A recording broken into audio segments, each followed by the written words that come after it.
आज पंतप्रधान नरेंद्र मोदी यांची यवतमाळच्या भारी शिवारामध्ये मोठा महिला मेळाव्याला संबोधित करणार त्यासाठी आज जिल्हाभरातून जवळपास 1.5 लाख महिला यवतमाळ वाशिम मतदारसंघातून 1.5 लाख महिला या येत आहेत। आणि या ठिकाणी जर पाहिलं तर आपण या ज्या महिला आहेत त्या महिला या सभास्थळी येताना दिसत आहेत। सकाळपासूनच सभास्थळी येण्याची ही महिला येत आहेत। आपल्या बंजारा बोली भाषेमध्ये ह्या महिला हे गाणं म्हणत या सभास्थळी येत आहेत। आपण पाहू शकता कशा पद्धतीनं पंतप्रधान नरेंद्र मोदी यांच्या संदर्भातलं हे गाणं म्हणत आहेत आणि या ठिकाणी येत आहेत। आपण नेमकं जाणून घेऊया।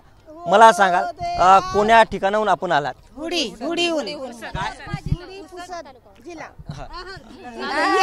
जिल्हा। मला एक सांगाल की तुम्ही या कार्यक्रम मेळाव्याला येऊ राहिले, नेमकी काय तुमची अपेक्षा पंतप्रधान नरेंद्र मोदी कोण आहे? काही कचे गट आहे आमचा गट कनी तू कनी गट आहे सर। ते अपेक्षा म्हणजे कसं आहे गट वगैरे काढलं मोदी सरकारने आणि त्याच्यामध्ये हे आमचं ग्रामीण भागाची बाहेर खूप म्हणजे चुलन मुरजमध्ये व्यवस्थित राहायचे व्यस्त, तर त्याच्यामधून बाहेर पडले तीच मोठी गोष्ट आहे। असं बँकेवर लोन घ्यायले बाहेर पडायला बाया आमच्या बंजाराची तीच खुशी व्यक्त करत आहे सर। ते बचत गटाच्या माध्यमातून कुठलं तुम्ही काम करता? मी कृषी सखी म्हणून काम करत आहे सर गाव पातळीवर आणि हे सदस्य म्हणून काम करतात बाकी त्याच्यात। बचत गट स्थापन झाले, महिलांसाठी एक रोजगार मिळत आहेत का? हो सर, मिळत आहे सर रोजगार, खूप काही रोजगार मिळत आहे आणि त्याचे व्यक्ती आम्ही काही पण व्यवसाय करतो सर। तुम्ही कुठून आल्यात?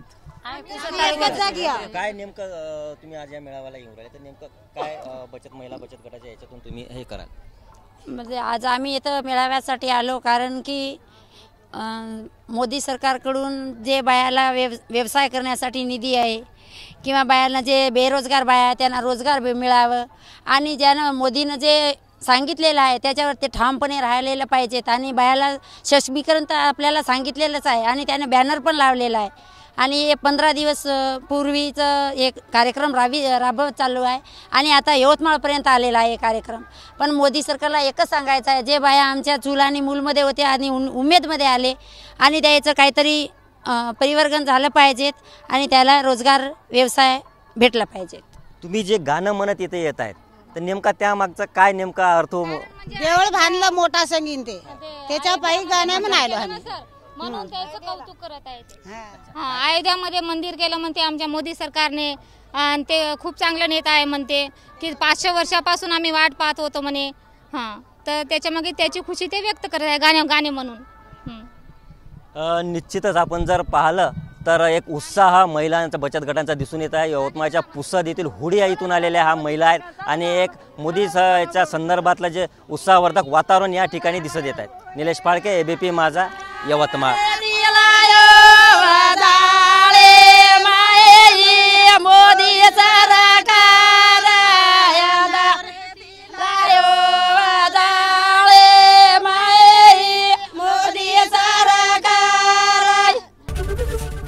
ABP माझा, उघडा डोळे बघा नीट।